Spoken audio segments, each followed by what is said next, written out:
Saudara-saudariku yang terkasih, salam sejahtera bagi kita semua. Yesus bertanya, mana lebih mudah, mengatakan dosamu sudah diampuni, atau mengatakan bangunlah dan berjalanlah. Lebih mudah yang kedua, mengatakan bangunlah dan berjalanlah, daripada mengatakan dosamu sudah diampuni.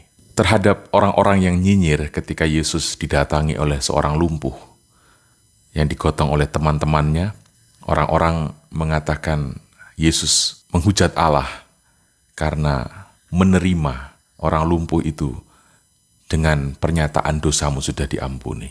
Saudara-saudari, tanpa kita sadari, banyak dari kita itu membudidayakan kebiasaan penolakan, kebiasaan menyingkirkan, menyuruh orang pergi dari hadapan kita ketika orang itu tidak sesuai dengan standar kita, tidak sesuai dengan kriteria, tidak sesuai dengan ekspektasi kita. Kita lebih mudah menolak orang, lebih mudah mengatakan, pergilah, pergi sana, bangunlah dan berjalanlah, pergilah.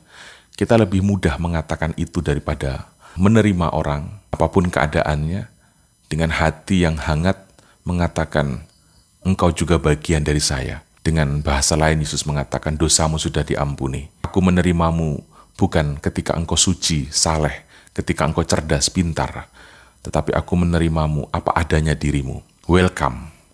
Justru semangat yang pertama inilah yang akan membawa perubahan pada pribadi atau pada orang lain. Pengusiran dan penyingkiran, menyingkirkan dan mengusir orang, tidak cukup mampu membuat orang itu mengalami perubahan.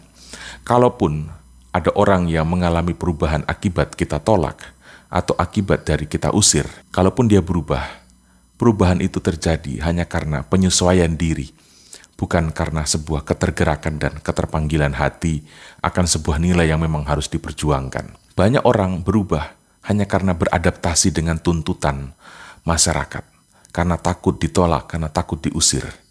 Tetapi sedikit orang yang sungguh-sungguh mau berubah justru karena sebuah dorongan batiniah atas sebuah nilai tertentu. Nah, perubahan yang diharapkan oleh Kristus adalah perubahan bukan karena ketakutan, tapi perubahan karena ada sebuah kesadaran bahwa kita dikasihi, kita dicintai. Kejahatan, setan, itu hanya bisa dienyahkan dengan kasih, dengan cinta. Karena setan tidak bisa mencintai, iblis tidak bisa mengasihi. Justru kita bisa mengalahkan kekuatan kejahatan setan dengan cara mencintai, mengasihi.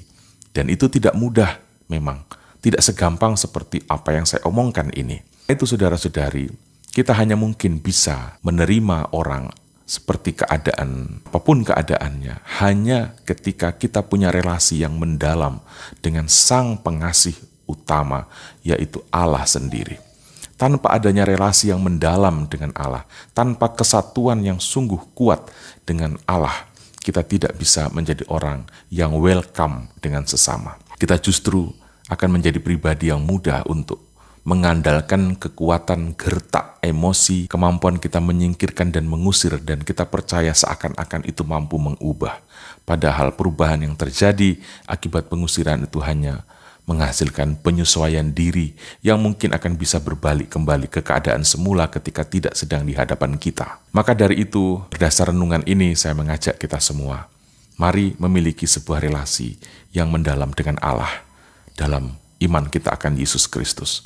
Hanya ketika kita memiliki keutamaan dekat dengan Allah, kita juga bisa memiliki karakter Allah untuk welcome dengan semua ciptaannya. Saudara-saudariku, Tuhan memberkati kita semua.